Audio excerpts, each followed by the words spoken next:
Taakula Production. ummad kasta sideen ognahay waxay leedahay dhaqan iyo caado u gaar ah. haddaba markii qaar caadooyinkaas ama dhaqamadaas waxay noqdaan kuwo dhibaato ba'an ku haya caafimaadka bulshada. gudniinka fircooniga ee dumarku wuxuu ka mid yahay dhaqamada ay joogtayso Soomaalida. haddaba xagee uu ka yimid taariikhdiisuna maxay tahay iyo weliba dadkii ugu horreeyay ee dunida ku soo biiriyay fikirka gudniinka fircooniga. waxaa la sheegaa in gudniinkan uu bilowday xilligii Firaacintii Masar kadib markii reer Bani Israa'iil oo xilligaas la gumaysan jiray nin Firayn uu sheegay boqorka xilliga gumaysan jiray waa Fircoon in uu xilka kala wareegi doono ama talada ka qaadi doono wiil ka dhalan doono dadka ay gumaystaan waa Nabiyullaahi Muuse calayhi salaam. kadib markaas ayuu amar ku bixiyay in la gudo lana tolo dhammaan naagahooda. waxaa shaqadaasi qabanayay ama fulinayay umulisooyin la shaqeynaya boqortooyada si loo kontaroolo guurkooda uurkooda dhalitaankoodaba. kadibna in amar lagu bixiyay in wiil kasta oo dhashay xilligaas la dilo lana gowraco si aysan u suurtogelin in uu yimaado wiilka la sheegay wiilkaas kale lagu ashay. wadamada isticmaala gudniinka fircooniga waxa ugu horeeya dalka Masar kaasoo ay ahayd meeshii ay markii hore ka soo urugatay fikirka ah gudniinka fircooniga oo looga bartay dalkaasna oo iyaga tirkuukii la sameeyay isticmaalayaasha gudniinka fircooniga wuxuu noqday ee ugu dambeeyay boqolkiiba 50 wadanka ku soo xiga isticmaalay sidoo gudniinka fircooniga ee wadanka Suudaan. inkastoo ay isticmaalayaasha gudniinka fircooniga ee dalka Suudaan uu gaarayay boqolkiiba 8 waxa ku sii xiga wadankaas wadanka Soomaaliya.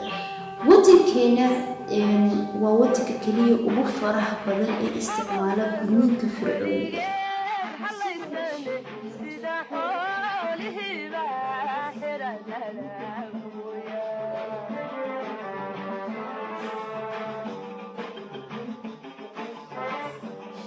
sidoo kale wadamada aan isticmaalin waxaa ka mid ah wadamada Islaamka iyo Carabta.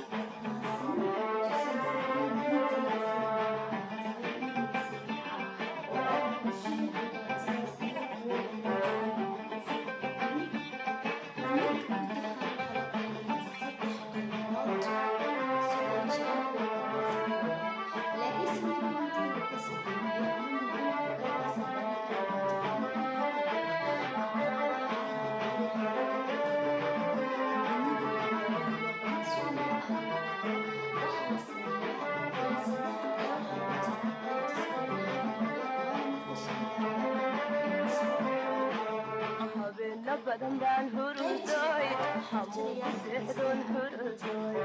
لا يعود هردوي لحد الواي هردوي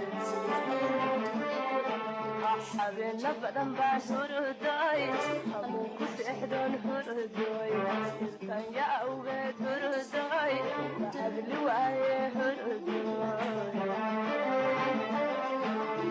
عليها الشيطان هردوي هلالي وايو لا إله عليها الشيطان هردوي هلالي وايو لا إله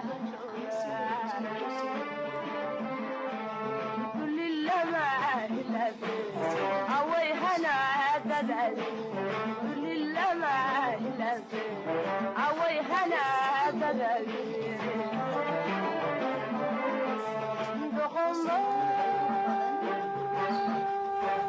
على كل حال noocyada aan soo sheegnay dhammaantood waa kuwo kala daran oo dhibaatooyin fara badan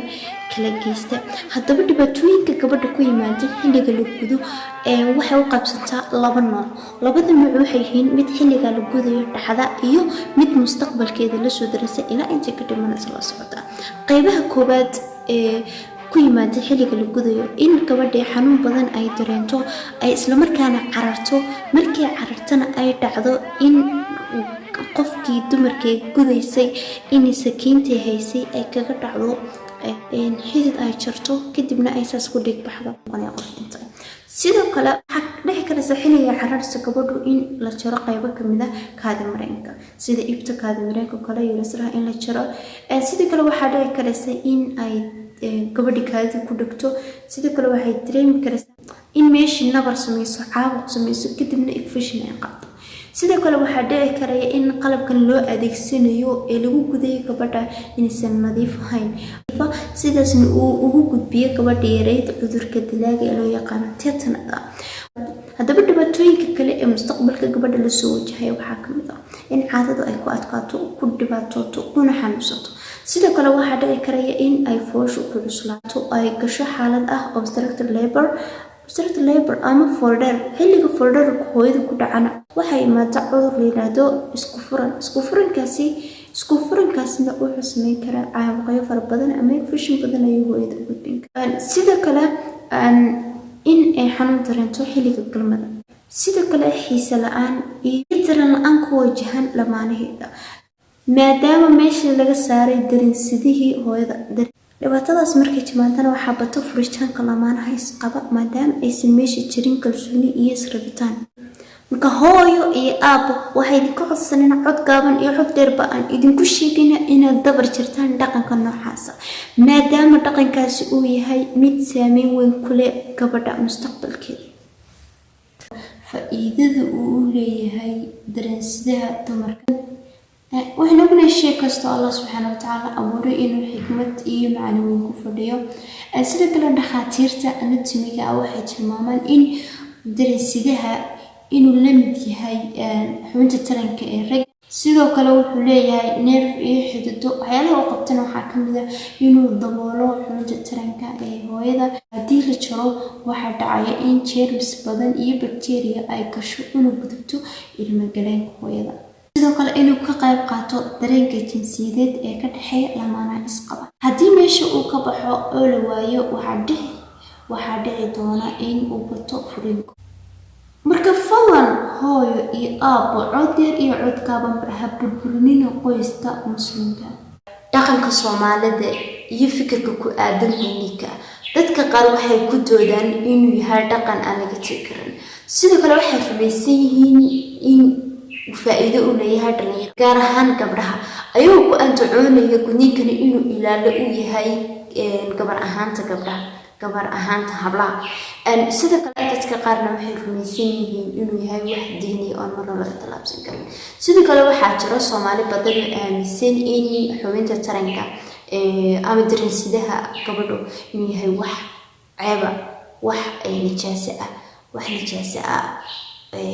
cad xun oo ku yaala haddii aan laga jirana ay tahay ceeb gabadha ku tahay sida darteed ay ugu jiraan inta badan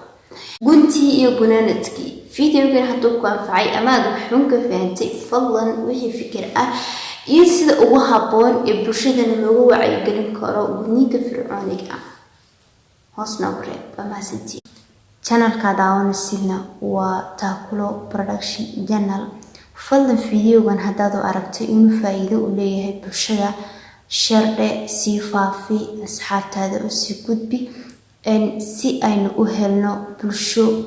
caafimaad qabta wax fahansan cilmi leh aqoon leh wax kala garanaysa dhibaato kasta oo timaadana ka hor istaagaysa shacabkeeda iska horcelinaysa sidoo kale dhalinyarta inay ku baraarugaan in waxan ay yihiin waxyaalo ama dhaqamo xun oo kamid ah dhaqamada bulshadeenu ay sida baan u isticmaalaan ama ay ugu dhaqmaan